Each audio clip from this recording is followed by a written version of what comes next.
We're not going to the dog park.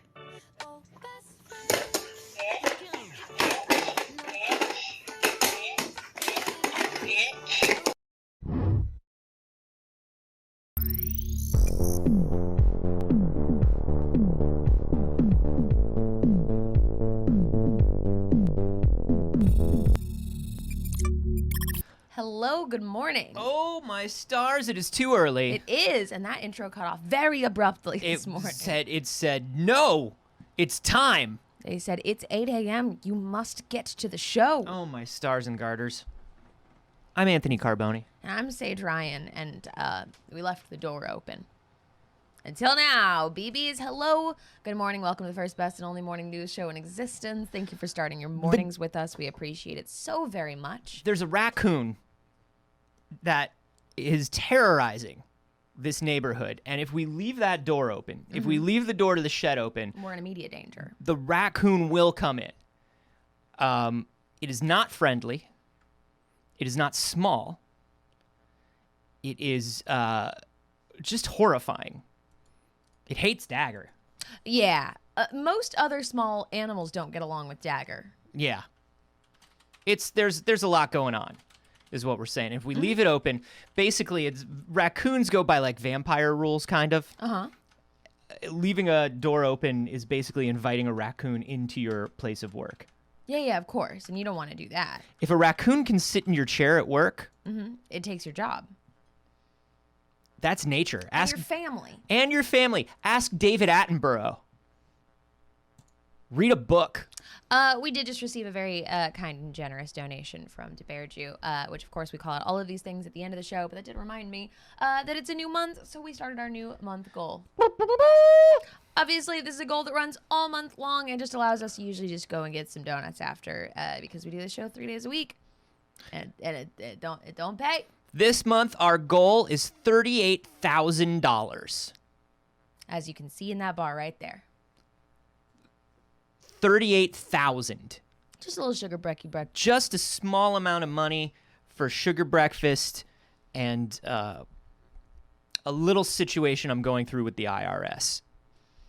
But mostly sugar breakfast. But mostly sugar breakfast. Yeah.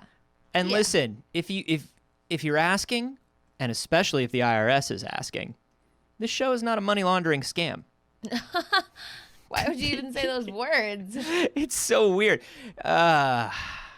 Everything is on the up and up here. Everything's fine. Everything is super fine. Let's just jump right into the news, shall we? I'd like to. And you know what? I'd like to show you something if you haven't seen it yet, Anthony. Okay, Have you seen Korra's moveset yet? I for have. Nickelodeon Star Brawl? I have. Did you notice anything about it?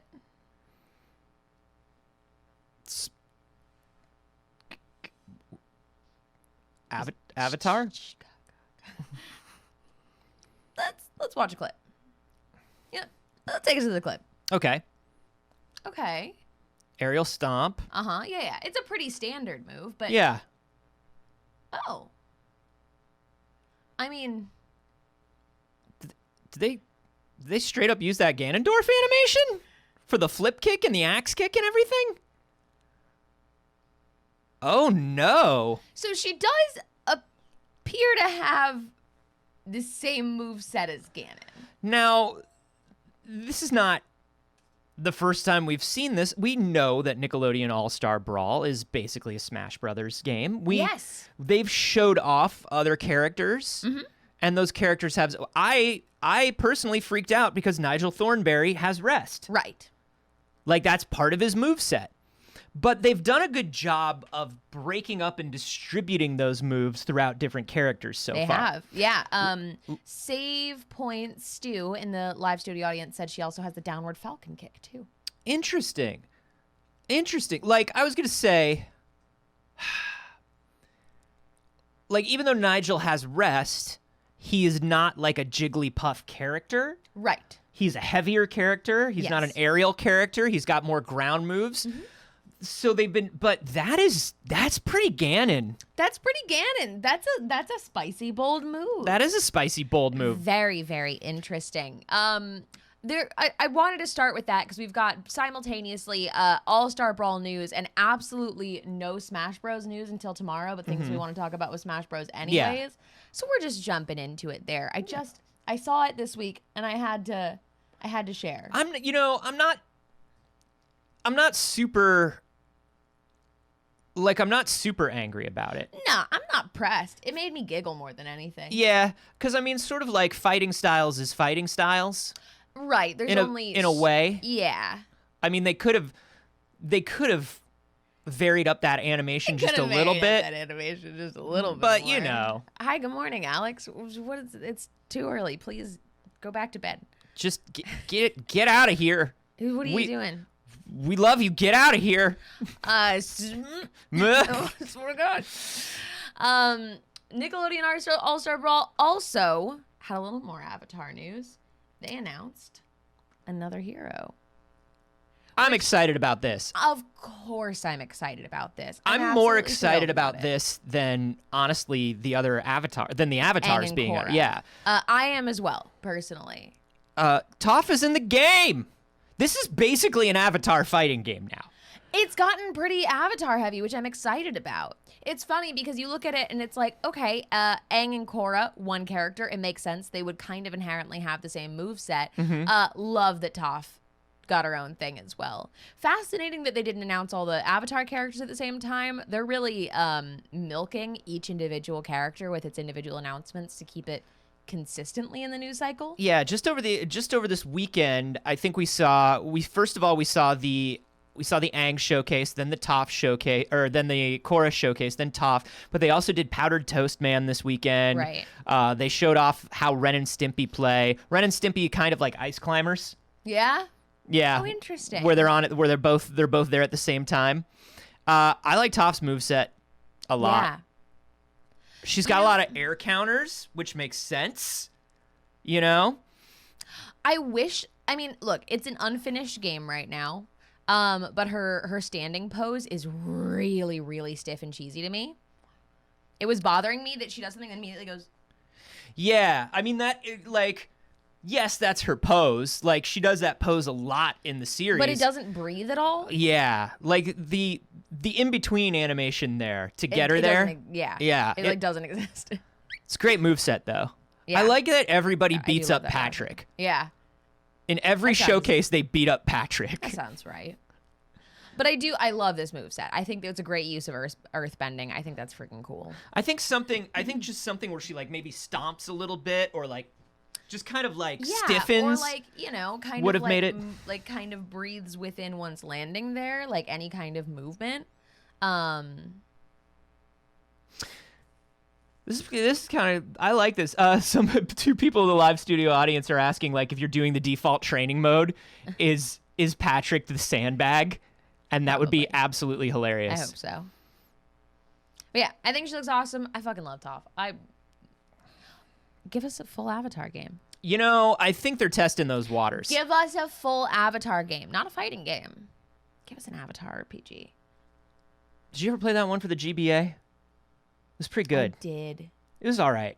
I don't remember it very well. Yeah. I don't remember most things about it. It wasn't very unique. I can picture the cartridge instead. Yeah, it wasn't very unique. It was one of those things where like the three characters are walking in a row and you can swap between them and like, I'll move this rock, like that sort of shit. But it was good. It was fun. Platinum did try, but how hard did they try? I've seen some Platinum games, and then I've seen that Avatar game, and how hard did Platinum try? Everybody in chat going Avatar PG. Avatar. I was thinking it too. Very excited about Toph. I'm excited about All-Star Brawl in general. I think they've had some exciting releases. You know? But look, they've been dominating a news cycle right now. They've been working real hard to do it, and yet Smash Bros. Ultimate is still trending on Twitter today. It's happening tomorrow. Tomorrow being the announcement of the final character for Smash Bros. Ultimate this generation. This is it. This is the last fighter. Sakurai is gonna show it off, and people are speculating. Mm-hmm. People are speculating. Probably Elmer's glue. It's probably Smash Bros. X Elmers is Or what they're thinking. Smash Bros. X Diary of a Wimpy Kid. Uh-huh. That could be it. Yeah, I could see that being it. Probably True TV's and Practical Jokers, maybe? The hit True TV's hit series and Practical Jokers? Yeah, that might be it. Who do you think it is?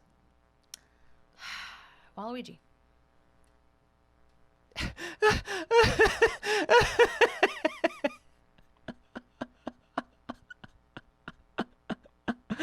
Sponge Sora Goku Chief Bandicoot. Look, it better be Waluigi. It better be Waluigi.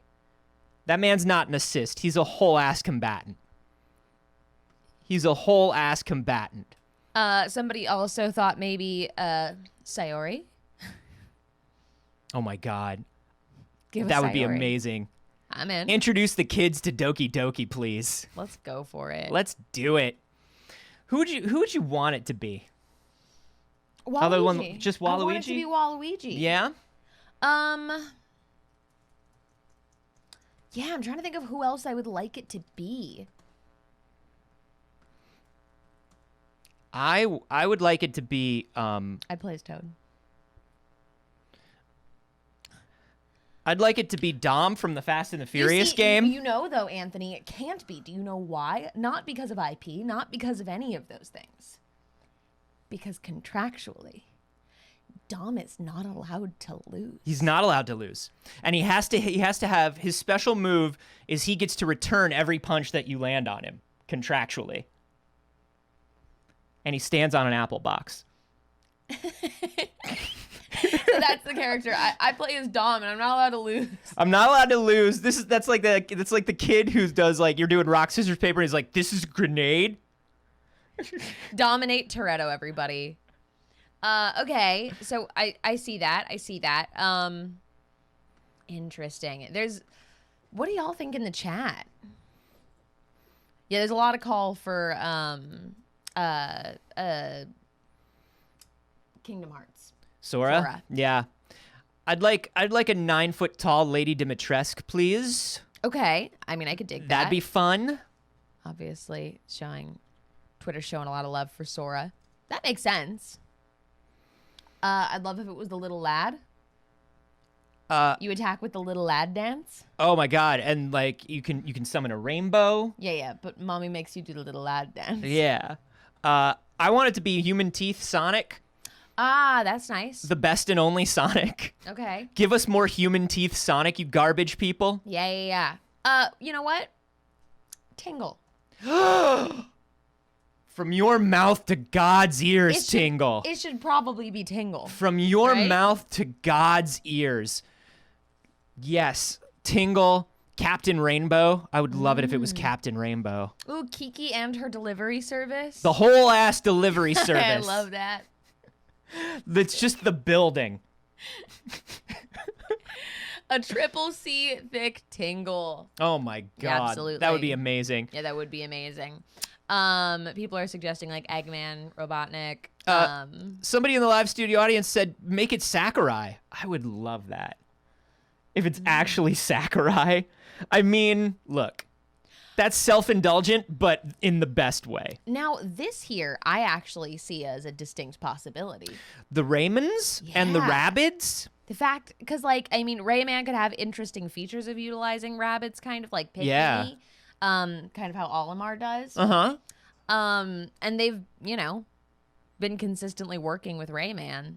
Little Rabbids. Little Rabbids, little Rayman, little Rabbids. That's an interesting thought from somebody on Twitter here. Crash Bandicoot. It's got to be Waluigi, right? So I'm sorry I missed the message now. It's a little further back from the live studio audience that said, do you think it's something new or something classic in that scenario? I think it's going to be Bird Up Eric Andre. Yeah, you're probably right. I think it's Bird Up Eric Andre. Yeah. I think it's this science penguin from Club Penguin that would assign you missions. Yeah. Oh, wait, I've got it.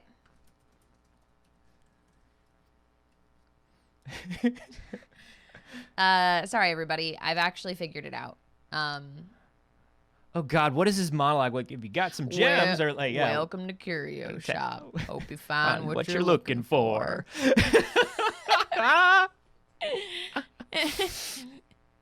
That's good. I like that. Yeah, it's probably him. It's probably the Curio Shop dog. You know? Who else could it be? That's basically it. Perhaps we're going to get doofed. Perhaps we will all get doofed. Perhaps you think we're going to get doofed? And we will wait for Waluigi and only get doofed. You know, if I'm expecting Waluigi and I get doofed, I think that's pretty funny. Now, I would argue that a Bidoof is the antithesis of Waluigi. Waluigi with its extended legs and pointy features. Yeah, that's fair. But we all love the doof. I love the doof just as much as I love Waluigi. Of course, we're not going to complain about the doof. I would never complain about the doof. Alex said it's Miltank. Everybody, your new hero. That's it. That's so weird. It'd be so weird to fight a sweaty Miltank. What them udders do. What them udders. I mean, what Just you're showing is flapping kind around. of a sweaty Miltank. Yeah. Move your mouse. I think it should be the Rock-afire explosion, but not the actual Rock-afire explosion. I think it should one be guy who built the entire Showbiz pizza in like the shed in his backyard. Yeah, and he's like, the neighborhood kids love it, and you're like, get out of my neighborhood. Save the neighborhood children. Somebody get the neighborhood children out of there. Get out of here. That's actually, we're not doing any news today. We're just gonna do this back and forth. This is what we're gonna do. This is what we're gonna do. That's it. That's the show, everybody. Welcome to It's Too Early, your main source of news. What's news? Well, we decide. Get fucked. I think it's gonna be Dunstan from Dunstan Checks In. Is Dunstan the monkey? Yeah, Dunstan's the monkey. Okay. And he's got to stay at the hotel. I remember But that no rumor. monkeys at the hotel, my guys. That's crazy. Yeah. George from Seinfeld runs the hotel, and he says, you can't have a monkey in here. Dunstan's got to check in. To go up against the concept of Piranha Plant, instead they will be putting in Audrey 2. I love that. But you can swap out to Audrey 1. I want, just live on the fly. You just turn from an animated plant run by Frank Oz into a Broadway legend, back and forth. Exactly. We've got other news. We got other news, I guess. I mean, there is. I guess there's other news. Yeah, I there's other things to talk suppose. about. Actually, I would love to talk about. I want it to be Sex Ed Mario from that video, from the internet video. Do you remember Sex Ed Mario? No. Oh. Mamma mia! It's a big old piping hot pile of spaghetti. Oh no, I do. And then it cuts to Luigi. And Mario's all like, "Hey, you's gotta be like a hyping pile of spaghetti and a meatball and a prosciutto. Here's my brother Luigi to explain a big pile of sex ed news to you." Hello, Okay. Mario. My name is Luigi. Now, this is going to be very niche to certain divisions of retail workers, but I want it to be David Schwimmer from those sexual harassment videos.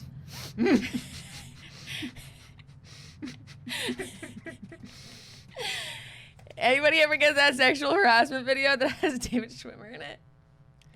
And his alt is he summons. Or is it Matthew Perry? Is it the other Yeah, one? Is it the other friends? No, it's Okay. David Schwimmer. But then his alt is that he summons Jennifer Aniston and Matthew Perry from the "Here's What Windows 95 Is" DVD. Yeah, it's like Pokemon. That's trainer. that's their final smash. Is he calls in Matthew Perry and Jennifer Aniston to explain Windows 95 to you. I'm really happy that there were a few people in chat who also got that training video, because it's not like one of those things I learned about on the internet. I was sitting in a work training one day and went, "Is that fucking David Schwimmer?" Hang on. I visit Everything Is Awful quite a bit, and particularly to see when they've posted a new like work orientation or sexual harassment or HR video from a different specific company. Because when I was a youth, when I was a teen, I would quit every job. The moment I was just like, hey, I need this day off. And they were like, no. I was like, okay, bye. Yeah, I mean, same. And they were like, and I remember my friends being like, you can't do that. You can't quit jobs. And my mom being like, you can't quit jobs. I was like, why? Look at this strip mall. It's full of equally garbage jobs for teens. They don't talk to each other. Yeah, I'm going to put the same 3 references on every one. Like, so I got to see so many of those training videos. Wow. And they're all amazing. I love them all. Did you ever get David Schwimmer? I never got David Schwimmer. I've seen it on the internet, but I never got it at a job. Yeah, that would probably be after your like retail days. Yeah, most for you. likely. Most likely. I think that's basically those are all the possibilities for Smash Yeah, characters. I think we covered everything that probably could happen. Well, let's talk about some TGS news then. Oh, okay. First of all, a very good trailer for a game that Saige and I really loved. And we've been waiting on this sequel. We've been waiting for this one. River City Girls 2. River City Girls 2. If you didn't play the first River City Girls during quarantine, I cannot recommend it enough. It's, of course, a continuation of the River City Ransom series, or Downtown Niketsu, or Kunio-kun, or whatever you want to call it. And it was so good. It was so good. It's so good. In a couple of years, when a lot of like old school 2D beat 'em ups have been coming back, River City Girls, I think, was one of the best. Oh yeah, absolutely. Because we did Streets of Rage. Yeah, we did Streets of Rage 4. We did the remaster. I don't know if it was much of a remaster of Scott Pilgrim. No, they just basically up-resed it. Re-released it. Yeah, which was great and was heavily based on River City Ransom. Yeah. This was really wonderful, and this time 4 playable characters instead of just the River City Girls. You can also be Kunio. You can also be Kunio and Ricky. But play as the cool girls. Yeah, play as the cool girls. Because they're very cool, and it's very fun. The cutscenes were very, very fun. The storyline that went along with it was an absolute delight. Yeah. And the combat's fun. The little upgrades of it. Yeah, and they're showing a whole bunch of new combos and stuff. It's really deep. It's really deep and technical, if you want it to be. Yeah. God, I love that she dabs. It's so obnoxious. It's very, very fun. It's a very fun game. So River City Girls 2 is coming out in 2022. They announced the Japanese voice cast, but they have not announced who will be localizing it. I would imagine they're going to grab the same cast for the most Someone part. said, is it on Switch? Yes. Oh, yeah, yes, it is. And it's very good. Very good. So all we know is 2022, but keep an eye out for that. And if you have not played the first one, play the first one. Yeah, get in on that. Now you have time before the game comes out. In other TGS news... That is Tokyo Game Show, for those who might be unfamiliar. Yeah, some ex Dead or Alive and Ninja Gaiden developers, some Team Ninja, they've broken off. They've started their own thing, and their new franchise is called Wanted Dead. Just Wanted Dead. Fascinating. No Alive, but you see, they're making references to the thing. Real subtle reference. Real subtle references, if you could catch it or not. They said that they want this to be their sort of, it's heavily inspired by Bayonetta, Devil May Cry, your sort of character action games. That ponytail was moving. That ponytail is moving because we're next gen, baby. You put some physics on that ponytail or don't show up to work today. Yeah, there were physics on that ponytail. I'm not sure they're the correct physics, but they are physics. They are physics. Roll that intro. That was a confusing ponytail movement. Every It's time a she lot. fires a gun, it goes... That was like, do you remember there was a bug in the PC versions of the new Tomb Raider games where like if you had an NVIDIA card, they hadn't fixed it yet and like her ponytail physics were all off? No. And it was amazing. Oh. It moved quite a bit like that, only it looked spikier. Ooh. Yeah. What I love is like, yeah, somebody brought up Black Quinn, brought up, hey, I love that she's not being overly sexualized. Yeah, like, turns out that it's mostly the leader of that studio. Yeah. I think it was Magus Union. I mean, Dead or Alive was a very from Go was a franchise built on sort of cheesecake and fan service, and it's kind of nice that we're also kind of built on cheesecake and fan service. That's kind of what we're about. We're about cheesecake and fan service. What were you about to say? I just you kept thought getting my mic. okay. I thought you had something and then you thought better of it. I was having a great struggle. I mean, I had thoughts, but then I punched my microphone and it all went out the window. But you know, they also made Ninja Gaiden, which was not super cheesecakey, and yeah, it's nice to see them pop like just kind of pop over and doing their own thing. They said it's set in a low-tech sci-fi version of Hong Kong. We'll have gun and melee weapon combat. It reminds me like of a more actiony Sleeping Dogs. Do you remember Sleeping Dogs? It was like heavily melee, but then had the third-person shooting, and like interesting. It was very good. And unfortunately, that game studio went under before they were able to make a second one. But right. I like a game that can sort of swap between those. So this should be very interesting. All the senior developers there worked on Ninja Gaiden and Ninja Gaiden 2, DOA 1 and 2, and Extreme Beach Volleyball. Which they do call out in the trailer. They say from like the developers of Ninja Gaiden and Dead or Alive Extreme Beach Volleyball, and I was like, don't do that. What are you doing? Don't do that. You worked on so many games. That's not what you want to do. Is you want to pick the two that are the most relevant to your title. I mean, but that's kind of funny. It is kind of funny. Like it's kind of funny. Like if they were doing it as a gag, then I love it. Another thing that if they're doing it as a gag, I love it.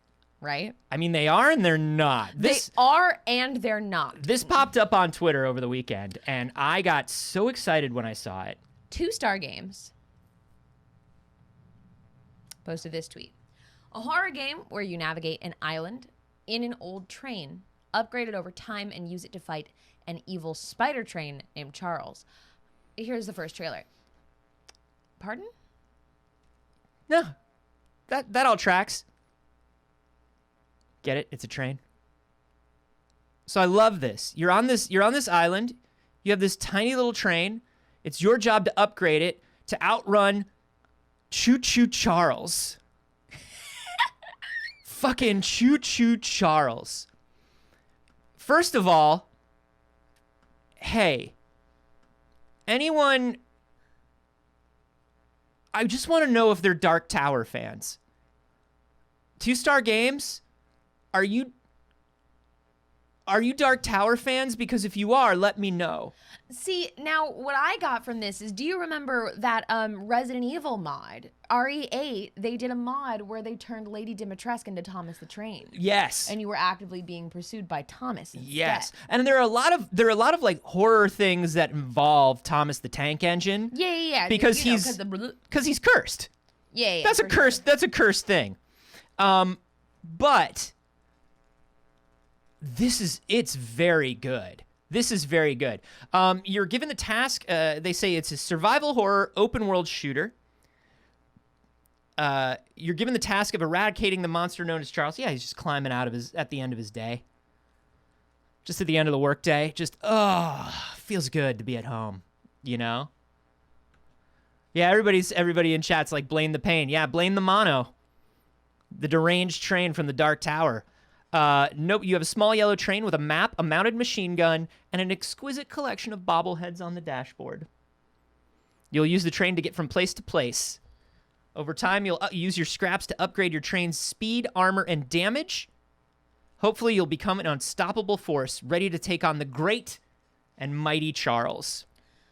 The game is called Choo Choo Charles, and it says planned release date Q1 2022, and right now you can wishlist it on Steam. Do it. Do it. Fucking do it, cowards. Are you afraid of a little train? You afraid of Charles? You're not afraid of Choo Choo Charles, are you? Choo Choo Charles isn't real. He can't hurt you. Go wishlist it on Steam. Come on. Or Choo Choo Charles can. Yeah, no, I'll totally play it. If this actually gets to the point of releasing, which, like, I'm not 100% certain it will be.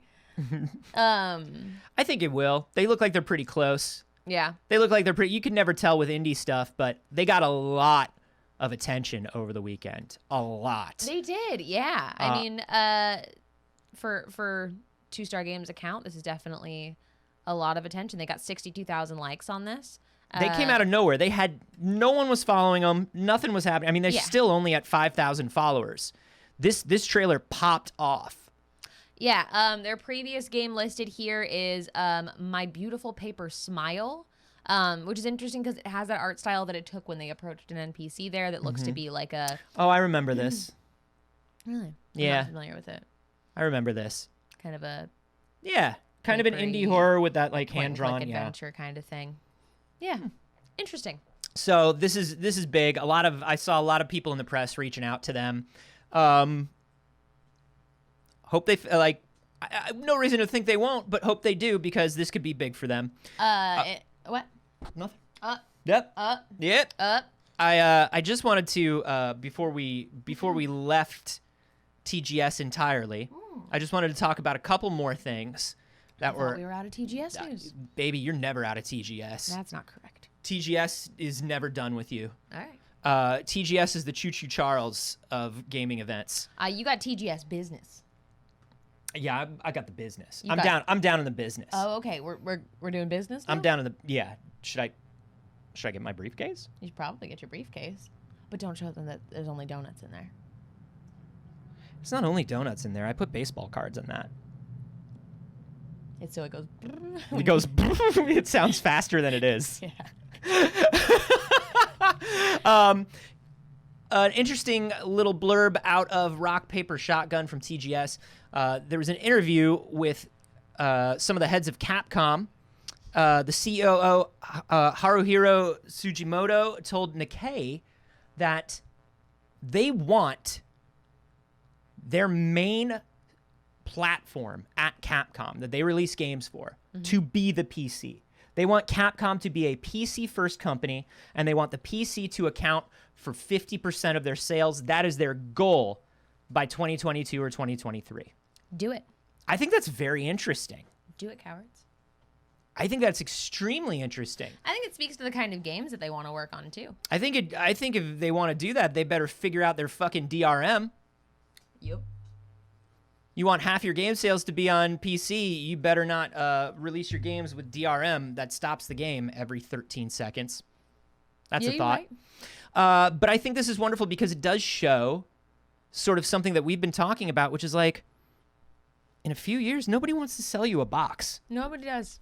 Nobody wants to do it. They want you to just have a computer or a phone or a smart TV, and that's it. They don't want you to think about buying a thing. They just want you to grab their games. Especially if you're not a platform holder. Right. Capcom's got no skin in the fucking console game. No, of course not. They don't give a shit. They're probably tired of like bouncing back and forth and doing timed exclusive with consoles. Right, and dealing with the platform holders in that capacity. So I think that's very interesting for them.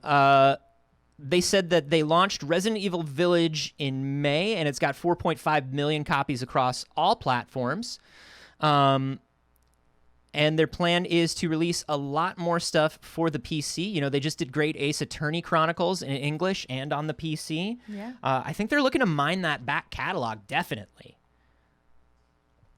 Put it all on Steam. Put it all on Steam, baby. Put it all on Steam. And then finally, there was a rumor that was kind of going around at TGS. A lot of the press has been whispering about it, saying that Konami, the famous pachinko and washing machine maker Konami, of course, might start making video games. Wait, Konami? I know. They make amazing washing machines. My whites have never been whiter. Are you telling me? Yeah. They're into games? They're dipping a toe in games? It's wild, and it's a market not a lot of people are brave enough to get into. Yeah. But they seem to think they can do it. I mean, they make pachinko machines. Right. That's sort of gaming. Yeah, LG's next. Yeah, I think probably LG. I think probably Philips will probably return to games. Yeah, I would love to see that. Breville, Oster, Yeah. You know, all of your big appliance companies are going to start. NutriBullet, I think, is going to make a console. This is very exciting. Very exciting. But yes, we would love that. Hey, Konami, please give us Silent Hill. Yeah. So apparently, give us Castlevania. yeah, it says it's going to be. They're looking at Metal Gear, Castlevania, and Silent Hill to be major projects, not small projects. The first of them is going to be Castlevania, according to reports, described as a reimagining of the series with support from local external studios. I would imagine they're going to mostly use external talent now. Yeah. They cut a lot of their talent, and I don't think they want to rebuild an in-house dev studio. I mean, I guess it depends on how much they want to revive these series. I What mean, are they really doing here? But so many Japanese companies throughout history, and even American companies too, have always used shadow developers and shadow production companies. You know, and so there are some entire companies in Japan that have made their careers making huge AAA games for people to release under their own banner. So it's something that's more common in Japan than it is over here. But I think they could do it. There's also been speculation that Bluepoint could be working on another remake of Metal Gear Solid, but it turns out that series is actually reportedly being worked on by a studio named Virtuos.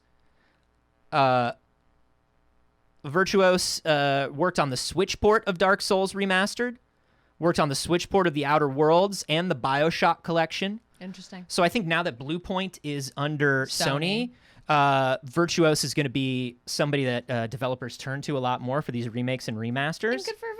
And good for Virtuos. And I think, I mean, I'd like to see a modern remake of Metal Gear. You know, the problem with going back to the old Metal Gear games is just the control style is so old. Yeah. You know, and I think that's a barrier for a lot of people who are getting into them now. So even though they had the HD remakes a few years ago, having a new one that's sort of Demon Souls style that's ground up, I think could be very interesting. Do you think the Castlevania is going to lean more on the animated series? The animated series was such a hit. I could see that. I could definitely see that happening. I hope that they do. I think that it would be a smart entry point because so many people have gotten into Castlevania in the last few years, and the games are difficult to go back and play. Yeah. I mean, I wonder how the GBA collection sold last week.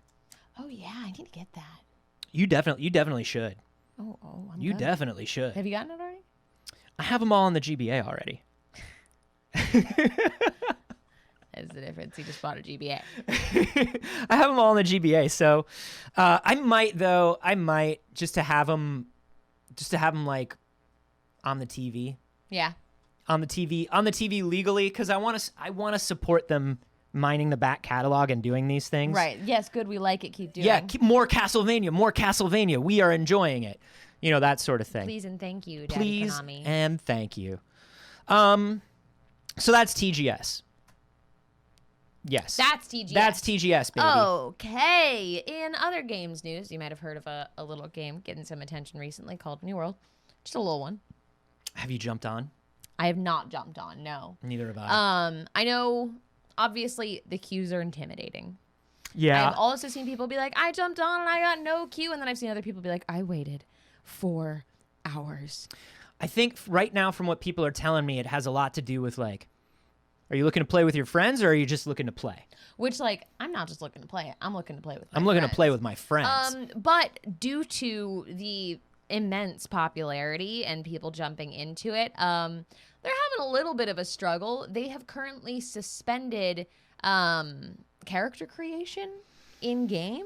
Yeah, so if you're on one of their more popular servers, if you're on a server that's at capacity, they will let you know that character creation is temporarily disabled on this server to prevent overpopulation. So basically, if you're already on the server and you've got a character, that's your character for right now. But you're not building a new character into Yeah. that world, which is very interesting. They did say that they are working hard to increase the number of servers and increase the capacity of all of the available servers. At this time, we have put 28 worlds in full status, but keep an eye out for a server status page since this list of worlds can change from hour to hour. Yeah.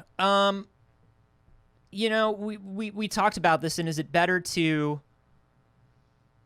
start with too few servers or too many? And things like cost and perception and things like that. And for me, I feel like we both kind of landed on this side.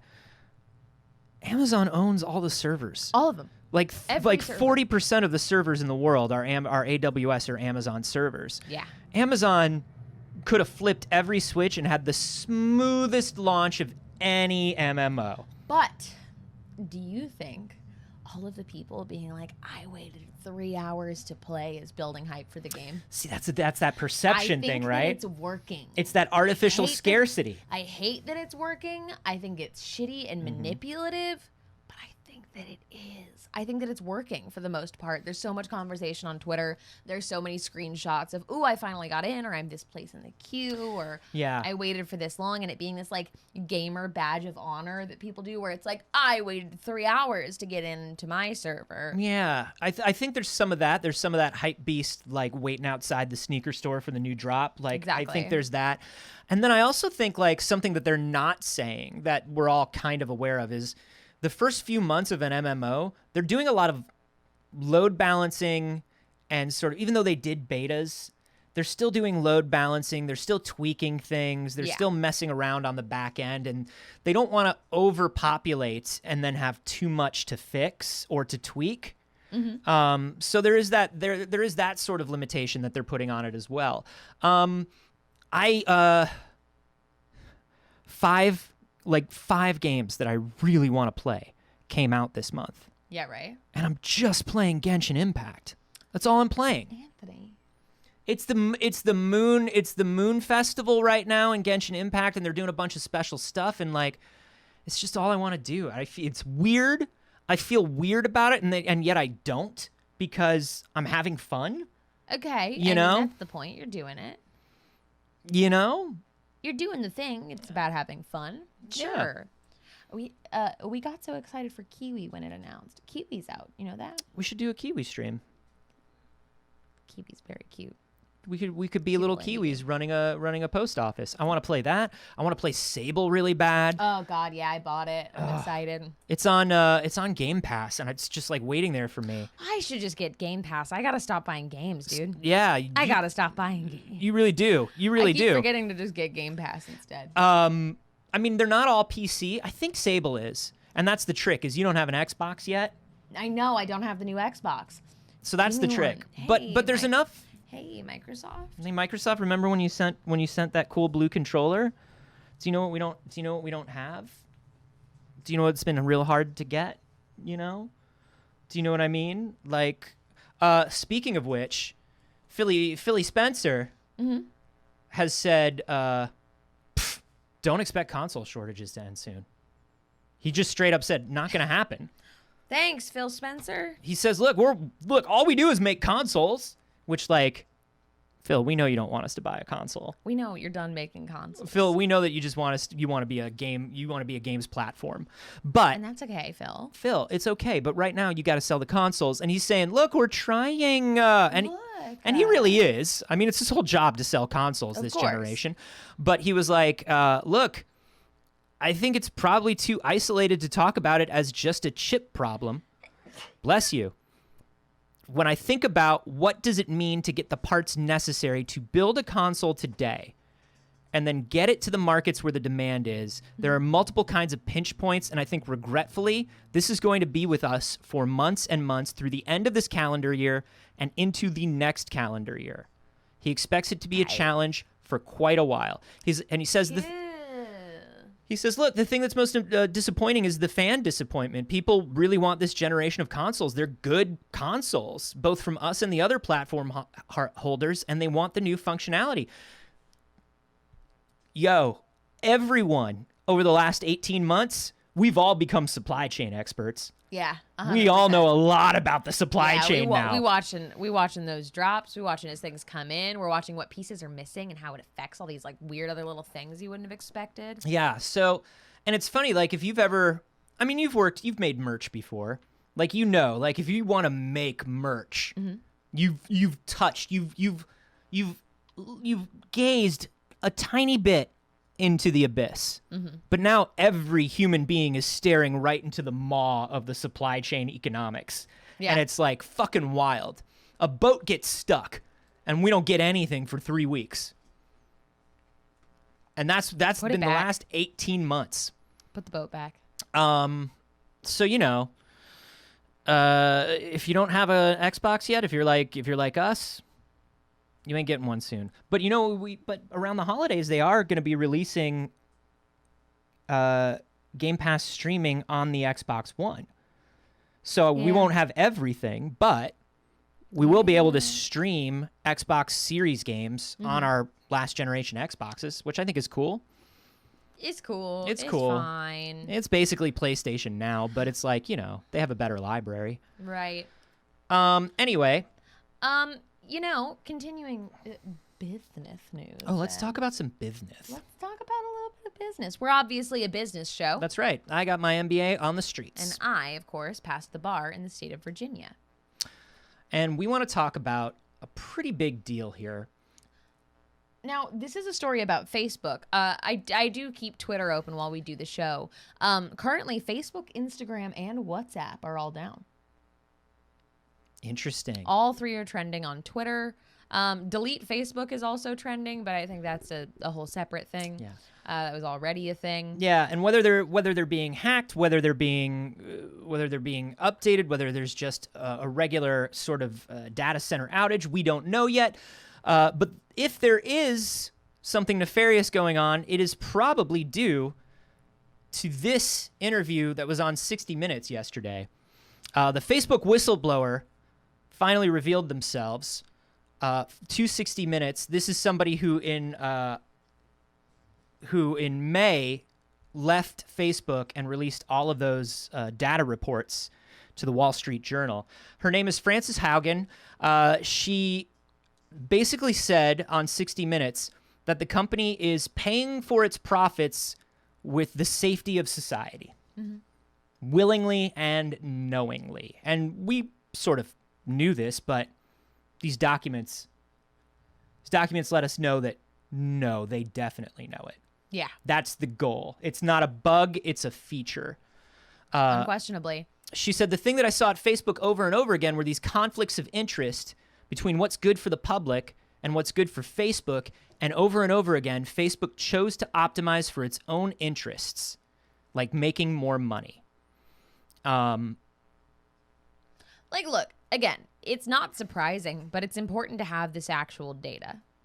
It's important to have the actual inside information and not just our complete understanding that Facebook is evil. You know what I mean? Yeah, and this is something she basically said things that we know, but this is actual confirmation, And when these reports came out, obviously people in government were starting to make some noise about it, but this interview I think is really what's going to be the tipping point. So first of all, she was a data scientist, and it was her job to kind of take a look at what was working, what wasn't working, and also she worked on the civic integrity unit. Now this was over the last few years. Facebook was like, hey, we understand. We're going to take a look at misinformation. We're going to take a look at spreading hate, these things, and we're going to figure out what we can do. After the insurrection, they got rid of the civic integrity unit because the thing that was getting the most engagement on Facebook was obviously arguments about the insurrection. And she said straight up something that we already kind of knew.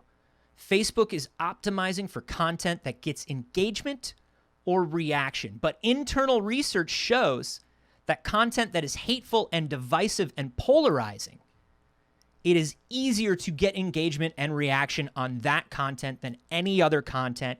And that is why that content gets surfaced the most. If they change the algorithm to be safer, people will spend less time on the site. They will click less on the ads. They will make less money, according to them.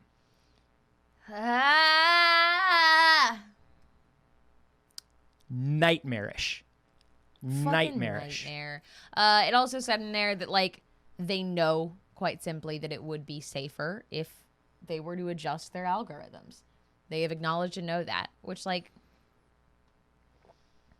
we knew. I'm trying to be chill because we knew. We knew. We're not surprised. But fuck. It's obvious when you look at the site. Yeah. Why am I not being shown this picture of my friend on their happy vacation and instead being shown something from a high school friend that I haven't spoken to or interacted with on Complaining Facebook? about masks? Yeah. I haven't said a word to them in 10 years, and they're the top thing on my feed. Come on, we know what's going on. So this is all very interesting, and I wonder if Tianmar, are you in here? Tianmar is one of the BBs and is also a concerned citizen who's around a lot and is in Germany. And this is something that we've talked about before. They have the tools to do this.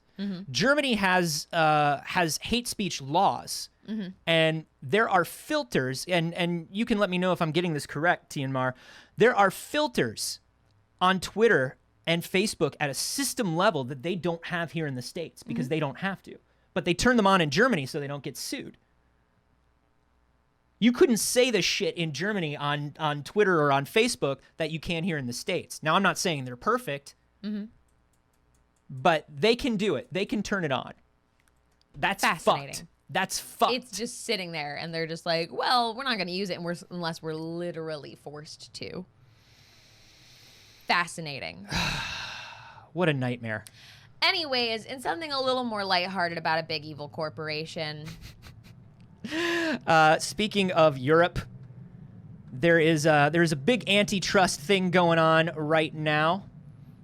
I'm not claiming any offers. I'm not subscribing. Okay, well, we can look at it on mine. Yeah, let's look at it on yours. Okay.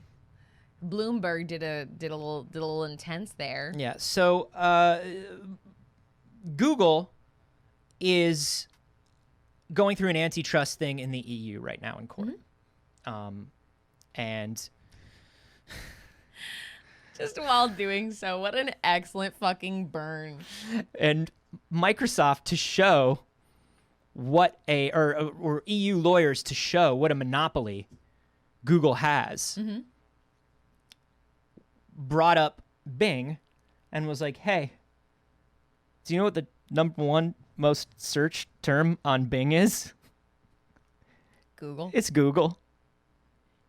Like, come on. What a sick burn. It's not supposed to be. It's kind of hilarious. I mean, it does also kind of prove their point, but not really. It's just kind of funny. Yeah. It does. It kind of proves their point. It does. But it also just, like, I feel like somewhere, like, Bing is just sitting there like, hey, I'm not even part of this. I think, like...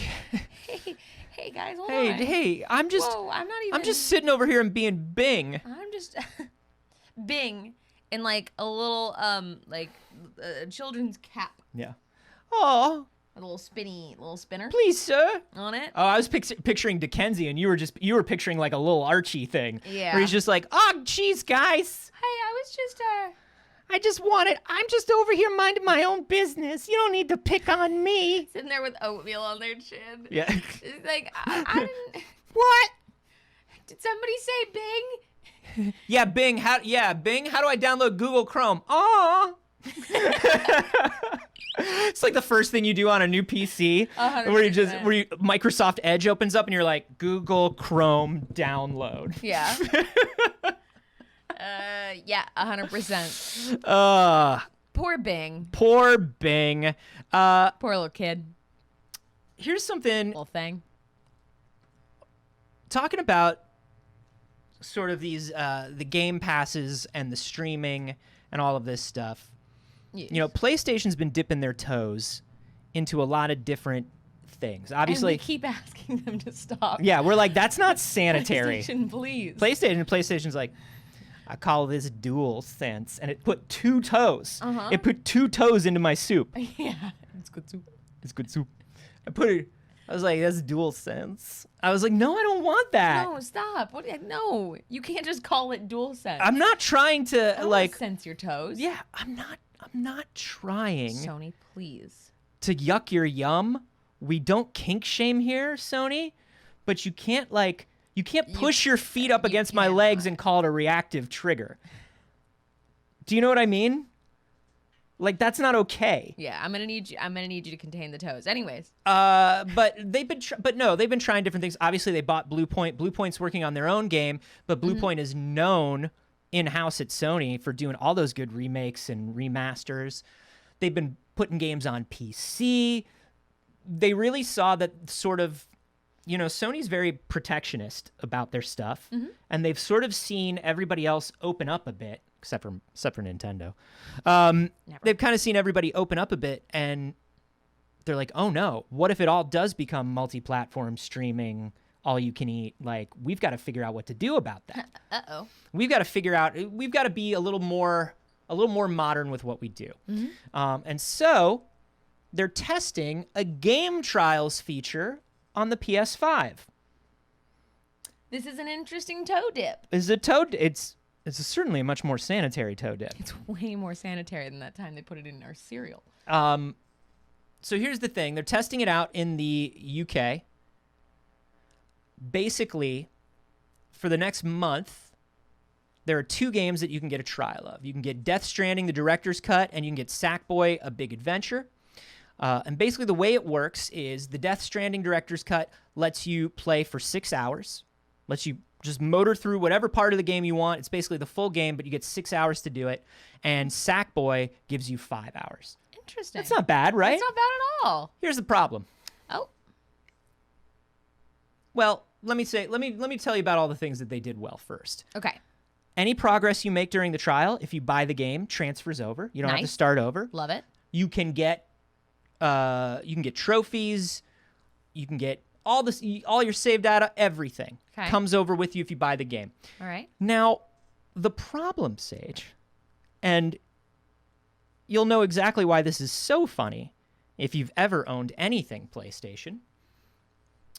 Your 6 hours begins when you start your game download. Sony, no. Not with that whiffy. Sony. No. Your Wi-Fi chip not good. Sony. That's a slow whiff. Which is exactly what they asked me to take of their toes all the time. And they have to be stopped. They can't keep getting away with it. They can't keep doing this. So I think that's really funny because 6 days... 6 hours. If you have slow internet, you download it, you start it up, you barely have time to see Norman Reedus pee into a monster can. Yeah. And then you got to stop playing the game. Oh no. Sony. A to Z. Rascal. Stop it. A to Z in the live studio audience says, I'm on satellite internet. It would take me days to download that. Yeah, no. Absolutely not, too. Because, in theory, then you have to download the whole ass game. Yeah. No. It's not just a trial version of the game. It's the whole game. They're not giving you a small portion of the game. It almost seems, I know it was, nice that they're giving you the whole game because then it's as fast as you play, you get to play. I'd rather them then instead just be it is 1 hour of gameplay. Yeah. That is it. You get 1 hour no matter what, no matter how long it takes you to download. Yep. You get one. Or, hey, if you really want to give people 5 hours, just give them 5 hours from the time they boot it up. Just give them 5 hours. Just give them 5 hours. Dude, that's so funny. That's so wild. And wait, they had to know. They have to know. I'm sure someone's told them their games download slow. For anyone who tried to do that midnight download and forgot to pre-install when The Last of Us 2 came out. Woof. I remember you were supposed to do a stream that day, and you were downloading. We had to right up until the moment. Pre-install it. Yeah. And you were like, "Oh, I should have started it at midnight," and you started it you still started it pretty early. No. So we were already streaming at midnight. Oh, okay. You had to do the pre-install earlier in the day, and I didn't do it until a couple hours before, and it was coming in. And you were like, "Dun dun dun dun." Yeah, I was sitting there stream is starting. I bet it's almost done. Don't worry about it. Any moment now. Well, we're good. Any moment now. Yep. Hey. It's still a panini out there. Look. Yeah. Things are getting better. Mm-hmm. It's still a panini out Yeah, there. I got a booster shot. I as well. Yeah. Oh, you got yours? I got mine on Saturday. Oh, how'd you feel? Terrible. Thanks for yeah. asking. So it's still a Pandora out there. Mhm. And as much as we want to be optimistic and make the big plans, and I say do it, make your big plans, but we still have to be ready. Sometimes the consoles aren't going to come. Yeah. Sometimes the plans are going to have to be canceled. Yes. Valve was pretty sure that the Dota 2 International was going to be an in-person event this year. Just 12 days ago, they started selling tickets to the International. Whoops. They were doing it in Romania Okay. because of all the vampires that play Dota. Mm-hmm. It's the #1 vampire game 10 years running, Mm-hmm. which has been a huge problem for the people who make the Masquerade games. It's like, this is a game literally for you, and they're like, sorry, we're just playing Dota. Sorry, too busy playing Dota. Yeah. Doesn't seem right. For vampires, Doesn't seem right. vampires don't MOBA. Don't Dota. Don't MOBA Dota. Don't MOBA Dota. Don't MOBA Dota. You remember that catchphrase from our old TGIF show that we had, where Saige would walk in, and I'd be like, Saige, what happened to all my important papers for work? Don't MOBA Dota. Anyway, the International will not be happening in person. Nope, sucks. They have gone completely digital again this year. Everybody got refunded. It's going to continue as planned. It's going to run from the 7th to the 17th, the way it was supposed to. We didn't get one last year, obviously. Yeah. We didn't get one in April. We didn't get one in June, like they said they were going to. And then July, they were like, hey, Bucharest says that they're They're going to be K. going to be all right. They're in a good position for this. We're going to put protocols in place, and it should be all right. But Romania just had an uptick in COVID cases. And the Panda Express strikes again. And they wanted to be safe. And Hey, I'm thrilled to hear about places being safe. Yeah. I would like the world to be safe so that the events don't have to in that way. But here we are. Here we are. Here we are. And look, you'll know when the Pantera is over when you walk into your local GameStop or Best Buy and say, give me one of those big Microsoft boxes because I'm a big gaming boy. Right. And it's been a year since it came out. Yeah. And they say, we have so many. And they enjoy. Unless you're a woman. And then they go, oh, is it for? Yeah. Oh, are you sure you don't want to switch? We have a pink one. And your answer to that would actually be like, I already have one, but I don't have a pink one. You're like, what you're saying to me is rude, but also I don't have a pink one yet. Right. You get punched and then you purchase it from the lady employee. So, no Dota Live. It's a thing. Everything will come back. We just have to be patient, keep following protocols, get the vaccine if you haven't, wear your mask. No Dota Live is not to be confused for when No Doubt has a concert. That's No Doubt Live. Yeah. That when you get to see Gwen Stefani in concert, Yeah. that's No Doubt Live. When you get to see Gwen Stefani in concert 15 years ago because you have a time machine. I'll have you know, No Doubt is still together, Anthony. Are they? Yes, they are. I thought only she went on tour now. They have reunited. Oh. Maybe it is all over. Maybe the worst is behind us. No Doubt is reunited. It happened in like 2015. The Frogurt is also cursed. They released a rough album. It was not good. I bet. What else we got? We have got some other news here. Let's talk about movies. Let's talk about some movies. Yeah, sure. Let's do it. Let's talk about Venom. Now, I have not yet seen Venom 2. No, on Friday we did talk about Entertainment Weekly calling it a tentacle porn fest, which was fun. Which made me want to see Venom 2. Obviously. I loved the first one. It's so goofy and weird and messy in a way that just speaks to me. And I want to see this one. But it turns out a lot of people felt the same, as Venom had a $90 million debut weekend. It now has set a pandemic record, beating Black Widow. Wow. Now, Black Widow, of course, also came out on Disney Plus at the same time. So who knows how that would have gone. I'm sure it's unrelated. I'm sure there's a million things I could comment about it that would be unrelated. But 90.1 million during its debut.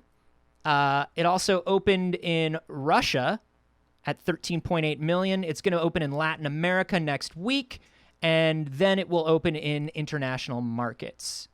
Wow. That's a strong opening. I would not That's have a big fucking opening. I would not have thought. Okay, I would have thought Venom in the before time, Venom 2. If there had been no pandemic and you were like, what's Venom 2 going to open at? Yeah. I'd be like, I don't think Venom 2 is going to break 100 mil first weekend. But obviously it would have. Yeah, 100%. Which is very interesting because like the first Venom movie didn't get great reviews. No. People did not really like it. People were very excited for it. And then, it kind of fell a little flat for most. And so I thought when they made the second one, I was like, there's no way this is going to make a huge amount of money. Yeah. But it seems to be doing really, really well. Magus Union brings up something interesting in the live studio audience. They're bringing in some, look, Venom has such a fan base, and they brought in Carnage. Yeah. Which is huge. If you've been a Spider-Man fan your whole life, like that's a character you've always wanted to see. So that's kind of huge. Also, rumors about MCU tie-ins and things like that certainly could not have hurt. Yeah. You know? Yeah. And probably gave it a little bit of renewed interest. But movies are starting to open big again. No Time to Die, which is not over here yet, the Bond movie, opened to like a crazy amount of money overseas. Wow, interesting. Yeah, it was something like 200 million or something like that. I will say AZ in the chat also brings up how can they draw comparison between releases when Panini rates are up and down on a week-to-week and month-to-month basis. Well, that's also true. There have been so many times during the pandemic where I'm like, I'd feel comfortable going to a movie. I would not feel comfortable going to a movie. The only movie I've seen in a theater since this whole thing started is Fast 9. Because it's so sad. It came out on a week where I was like, we're doing great. Yeah. What did I see? I saw Black Widow. I saw like 3 movies in 1 week when things looked like real good. I saw Black Widow. I saw The Conjuring and A Quiet Place Part 2. I saw them all within like a 2-week span at max. That's that beautiful time where we all felt invincible. Yeah. We felt inoculated and where the invincible. vaccines had kicked in and rates were starting to drop and we were just out here. But I did come out of Fast 9 going, I don't think that was good. I mean, not the movie. The movie was great. I'm sure I would have felt the same. I came out of Fast 9 going, I don't think that situation was good. But yeah, so that's huge. It's a good opening. I'm ready for it. The reviews have been all over the place, which means there's nothing I want more than to see it. There's nothing I love more than a divisive movie because it means it's doing something weird. Yeah. And I want to see the weird. Yeah, I'm in. In other superhero news, kinda. A preview from Marvel's Eternals spotted something very interesting, and it's small, but worth noting. The MCU's first big screen gay couple. Yeah, so this is Phastos's husband, Brian Tyree Henry, has a husband and a kid. Phastos is one of the Eternals. And this is the first time, of course, the first canonically gay character in the MCU was Sad Joe Russo. Yeah. Sad Joe Russo was the first canonically gay character, but now, look at this. Just a few years later, they feel comfortable enough throwing this in, which is great. This is progress, Marvel. We're very happy that you're doing it. Yeah, I'm very, very happy to see it. It's interesting. It feels like one of those things that you look at and you're just like, just now? You know what I mean? Yeah. Yeah. It feels awfully late. It feels awfully late. But it doesn't mean that we can't celebrate it. It's still good. Yeah. It's lots a of weird place to kittens. be in. Yeah, lots of kittens says Eddie and Venom aren't the first. Eddie and Venom are not canonically in the movie gay. We just know they are. They don't say it. Tom Hardy keeps calling it a buddy comedy. I think because they're making History him. will say they were roommates, Yeah. best friends. They're definitely making Tom Hardy say that. Mm-hmm. Tom Hardy is like, no, this is a romantic relationship. Yeah. But they're making them show it off as Yeah, like, he as says like buddy and then roommates. goes- Buddy. Uh, Are you excited for Eternals? I'm very excited for Eternals. Are you? I'm way more excited for Eternals than I thought I was going to be. Oh, I'm super hyped for Eternals. Are you kidding me? It looks fucking awesome. Like When Eternal. those first images came out, I was in. The first images came out, and I was like, "This is great." Mm-hmm. I wonder how it's gonna like. How is this gonna play? What's the tone of it gonna be? So far, like lately, they've been playing cosmic Marvel for kind of like wacky laughs. You know, Yeah. you go into space and things are fucking wacky. Yeah. which is great. But I was like, the Eternals is like some real comic book I'm shit. very excited. And so it's an interesting transition for them. I'd also like to point out, Clobag in the live studio audience said, "Isn't Tom Hardy bi?" I'm pretty sure I saw him say that somewhere. The famous quote from Tom Hardy is, "I'm in the entertainment industry. Of course, I've had gay sex." But has not particularly put a label that I'm aware of on his sexuality. But he has specifically said, I think it was either "I'm an actor" or "I'm in the entertainment industry. Of Yeah. course, I've had gay sex." You know, it's a shame that people feel like they still have to play it close to the vest, because what happens is if you do that for too long, you come out the other side Vin Diesel with masculinity clauses in your contract because you're that worried about being found out speculatively. I will not comment. There've been some rumors, that's all. I don't like to rumor on things like that. No. I prefer not to rumor on anyone's sexuality. That's fair. And I'm gonna take that stance. That's 100% 'cause fair. I think that's incorrect and improper. All I'm saying is if it is true, I wish that he was comfortable enough to do it and not feel like you have to posture if that is the case. Sure. Yeah. So, guys, let's talk about posturing. I'm sure you saw it if you were on the internet this week. The parody of a human, Grimes, Fucking Grimes. Okay. walked around Los Angeles reading Karl Marx, The Communist Manifesto. The headlines were all Grimes spotted in LA, Grimes captured in LA, not Grimes calls paparazzi and says, I'll be here at this time if you want photos, which is what was happening. Now,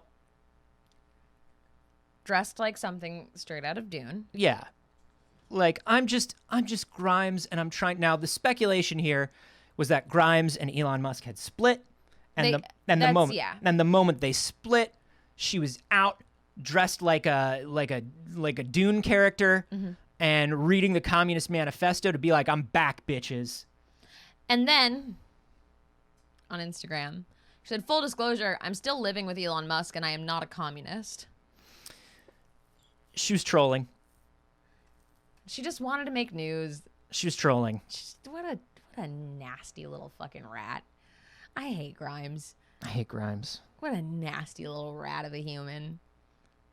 Go fuck a billionaire. Everybody was like, remember when everybody was like, save Grimes? And we were just like, Grimes No, knows. Grimes ain't dumb. knows what they're doing. Grimes ain't dumb. Sorry that Grimes' reality does not match with what you thought Grimes was.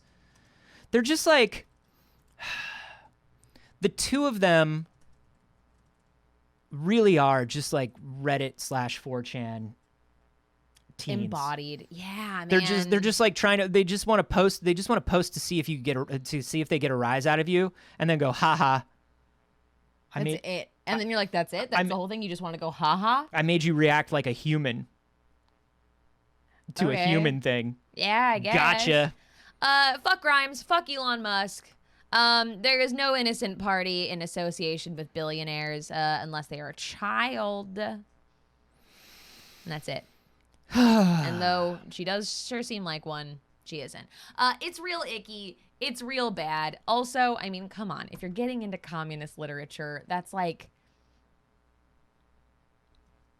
That's baby's first book. That's okay. Yeah, that's fine. There's a lot of great communist literature.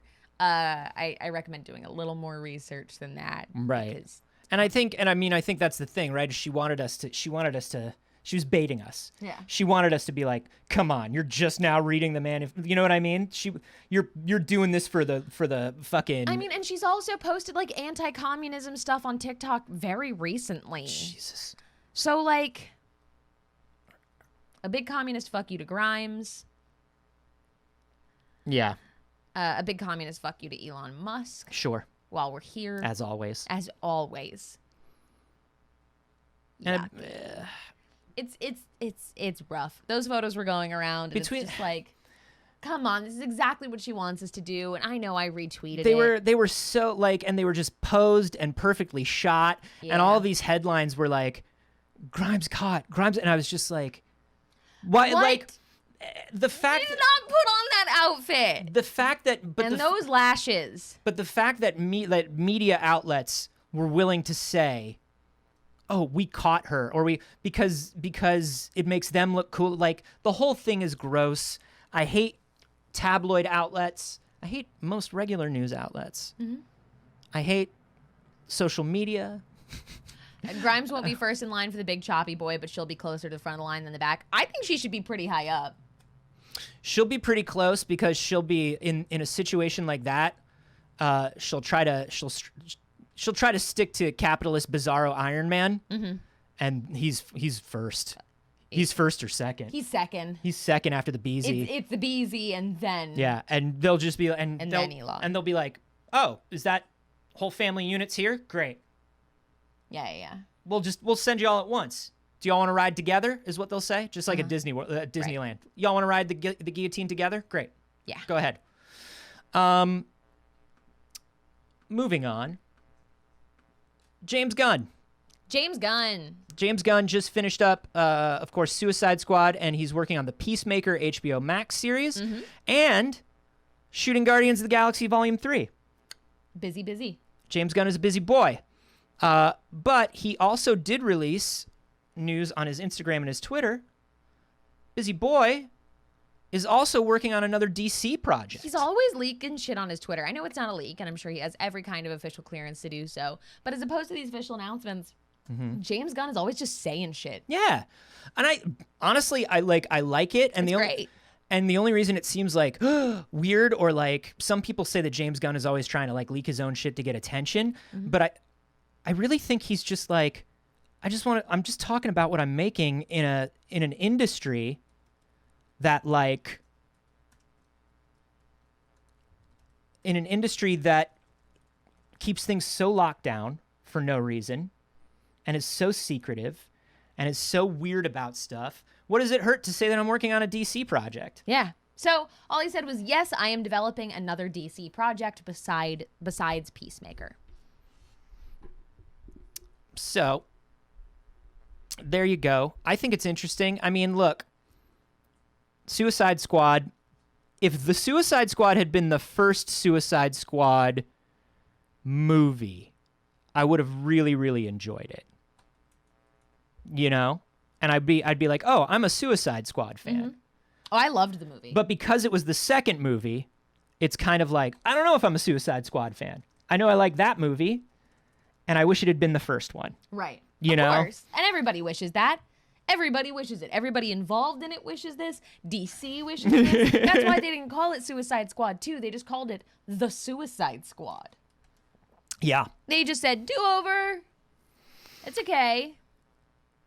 So it's cool to see that he's moving back, because the only two DC things that really, really, really resonated with me were Birds of Prey and the Suicide Squad. I loved Wonder Woman, the first one. I really enjoyed Shazam. But if you were to ask me, like, are there DC movies that you really loved? I would be like, yeah, it's Birds of Prey and it's the Suicide Squad. So, you know, I'm glad that he's working on a new thing. Do we end with this? It's a fucking bummer of a story, man. It's a fucking bummer of a story.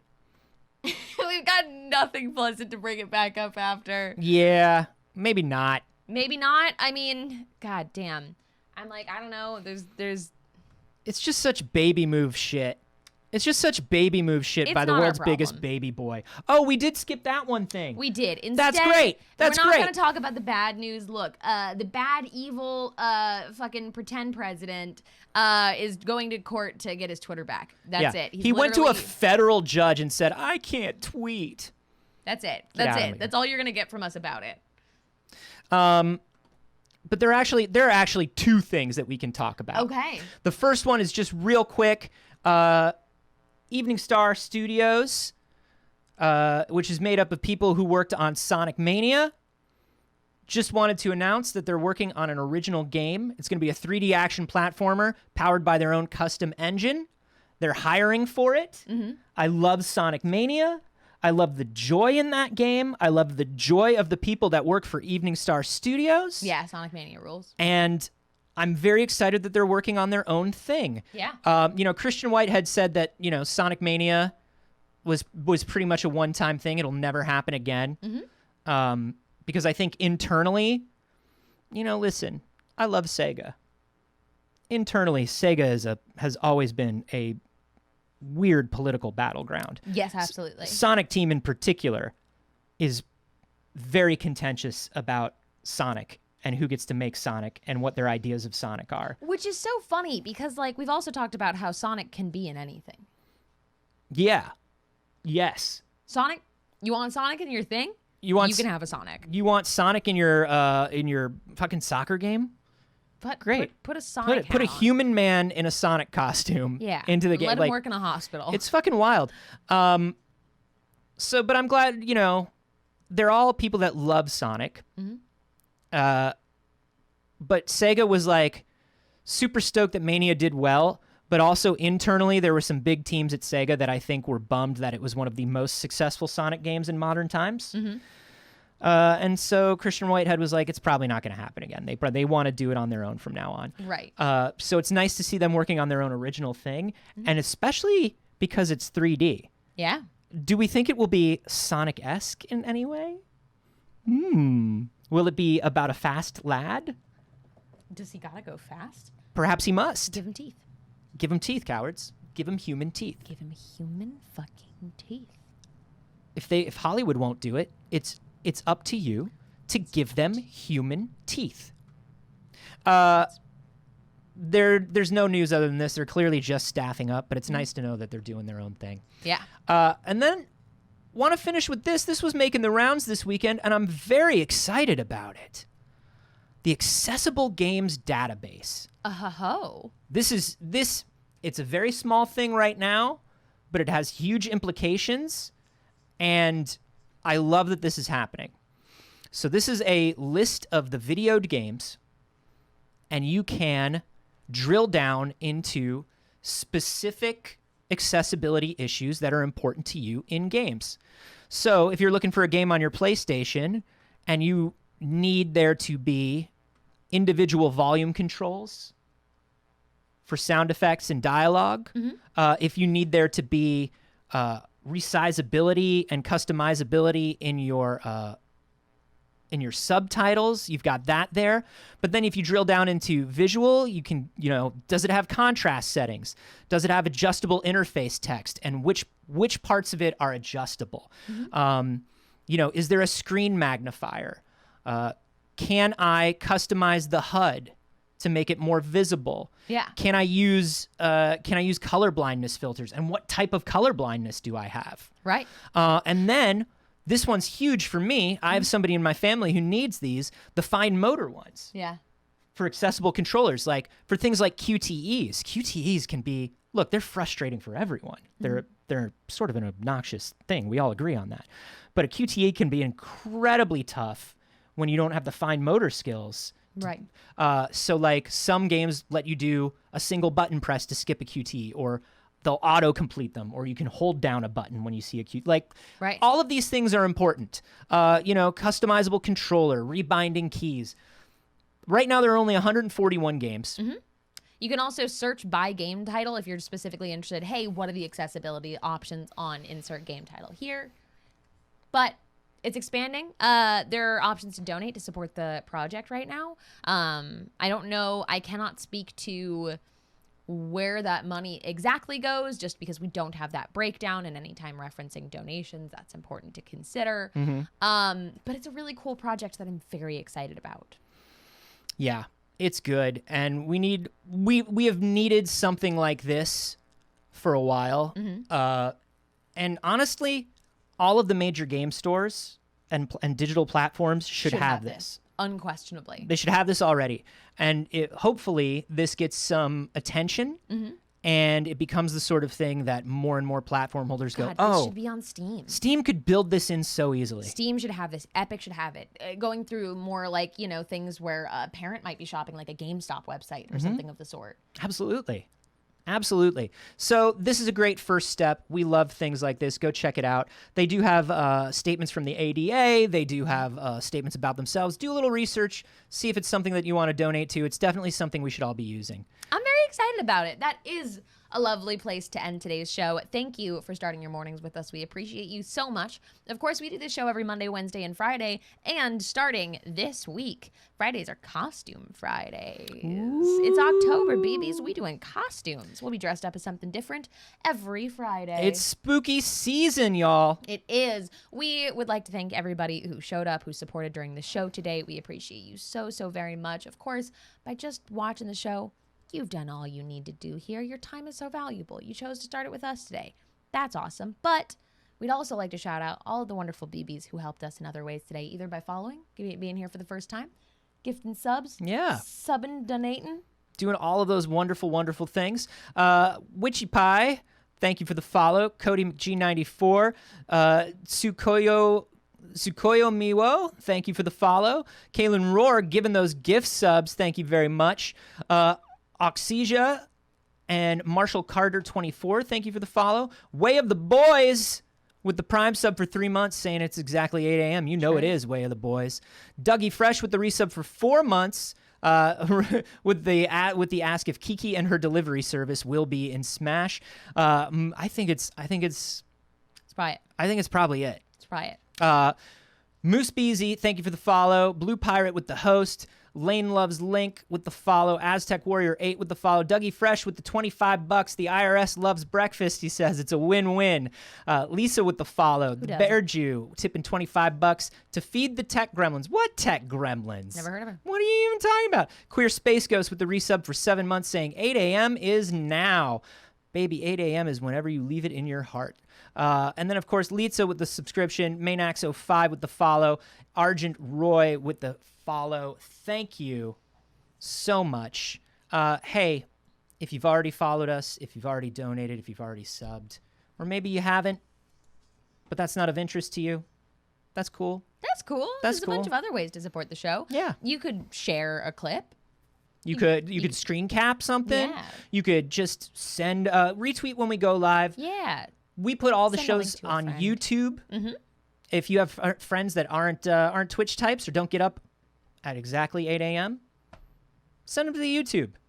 And hey,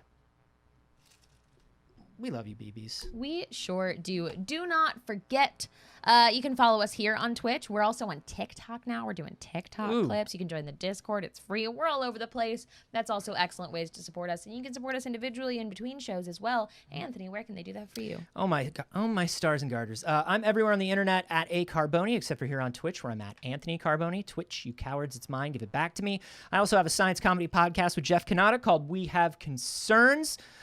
This week we were talking about data scientists figuring out what causes a creative hot streak, so we can maybe recreate them in our own lives. Josh McCouga is the guest on this one, and it is very funny and very good. Check that out at wehaveconcerns.com. You can also find me just going through every CVS bin because they are discounting candy early this year, and I don't know if you've noticed that. No. Had no idea. They are trying to get Christmas in there real hard. Yikes. Well, you can find me everywhere on the internet at NotSage. I stream over on my channel this afternoon. You can find me on Smosh Games for Bored AF. We're starting spooky season right. We're going to be playing something spooky. It's going to be very, very fun. You can find me over there all the time on Twitch and on YouTube. For Smosh, you can find me on the D&D channel, on Mad Cave Studios. I'm around. And here on this channel all the damn time. We're doing something special this Saturday for Damsel's Dice and Everything Nice, so keep an eye out for an announcement on that. It's 3D. Get your 3D glasses. and get ready. Who's to say? We love you, BBs. You have a wonderful rest of your day. And we'll see you very soon. Bye, BBs. See you on Wednesday. Bye, BBs.